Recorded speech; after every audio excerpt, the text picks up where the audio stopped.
कार्तिक मास महत्तम 27वां अध्याय। गणों ने कहा, विष्णुदास एक दिन भोजन तैयार करके भक्ति से तल्लीन था कि कोई उसका भोजन चुरा कर ले गया, लेकिन सायंकाल की आराधना हो सके और व्रत भंग न हो, इसलिए उसने उस दिन दोबारा भोजन तैयार नहीं किया। श्री नारद जी ने कहा, हे राजन, इस तरह लगातार 7 दिन तक कोई दूसरा भोजन चुराता रहा। तब वह हैरान होकर सोचने लगा कि यह तो बड़ी विचित्र घटना है कि न जाने कौन हर रोज मेरे भोजन को चुरा ले जाता है। फिर भी इस देव स्थान को छोड़ना नहीं चाहिए। अगर मैं भोजन बनाकर खा लेता हूँ तो देर हो जाएगी और पूजा छूट जाएगी। अतः मुझे भोजन बनाकर तुरंत खाना नहीं चाहिए। बिना भगवान को भोग लगाने के वैष्णवों को भोजन नहीं करना चाहिए। अगर 7 दिन बिन भोजन के बीत गए तो आज का दिन भी और सही।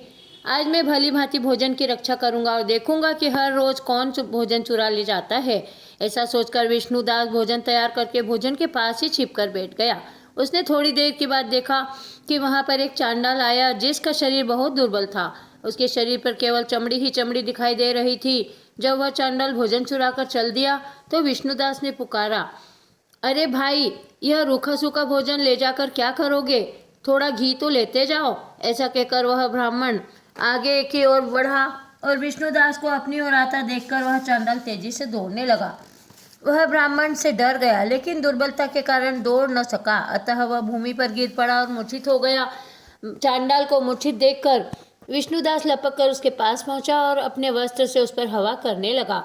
और इसके बाद उसने जो कुछ देखा उसे देखकर वह आश्चर्यचकित रह गया। उसने देखा कि उसके सम्मुख शंख, चक्र, गदा, पद्म, पीताम्बरधारी चतुर्भुज रूप, अलसी के फूल के समान कांति वाले छाती से में कौस्तुभ माला से सुशोभित साक्षात श्री भगवान विष्णु खड़े हैं। भगवान का दर्शन करके सात्विक भाव से मुक्त वह श्रेष्ठ ब्राह्मण उनकी स्तुति तथा प्रणाम कर न सका। वहीं पर सब इंद्र आदि देवता भी उपस्थित हो गए और गंधर्व तथा अप्सराएं गीत गाकर नृत्य करने लगी। ब्राह्मण उन्हें प्रणाम करने के लिए उतावला हुआ। त्यों ही वहां संपूर्ण देव, गंधर्व और अप्सराएं आ गई। विष्णु भगवान ने अपना स्वरूप ब्राह्मण को प्रकट कर उसका आलिंगन किया और दिव्य विमान में बैठाकर उसे वैकुंठ ले गए। दिव्य विमान में ब्राह्मण को विष्णु के साथ जाते हुए देखकर चोल राजा ने भी देखा। उसने अपने गुरु आचार्य मुद्गल को कहा कि मैंने जो यज्ञ आदि किए हैं वे सब व्यर्थ हुए। जितनी दान दक्षिणा मैंने ब्राह्मणों को दी वह सब असफल हुआ। विष्णु भगवान के दर्शन नहीं हुए। विष्णुदास ब्राह्मण ने केवल श्रद्धा से भक्ति की। उसके प्रभाव से विष्णु भगवान ने आकर उसको दर्शन दिए। इसलिए भक्ति ही सर्वोपरि है। मुझे भगवान के दर्शन के लिए राजकाज त्याग कर भक्ति करनी चाहिए।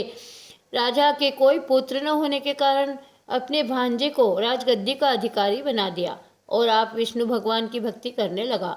बहुत काल तक भक्ति करने के बाद विष्णु भगवान ने दर्शन नहीं दिए तो वह अग्निकुंड में कूद पड़ा। अग्नि में प्रकट होकर विष्णु भगवान ने राजा को गोदी में उठा लिया और कहा कि तेरे त्याग और भक्ति से बहुत प्रसन्न हूँ।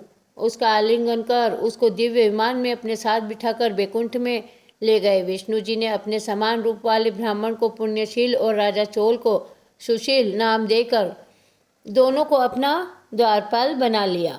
कार्तिक मास महत्तम के 27वें अध्याय की कथा यहीं समाप्त होती है। अगर आपको वीडियो पसंद आया है तो चैनल को सब्सक्राइब कीजिए, बेल आइकन को प्रेस कर लीजिए और वीडियो को अधिक से अधिक शेयर कीजिए। जय श्री कृष्णा।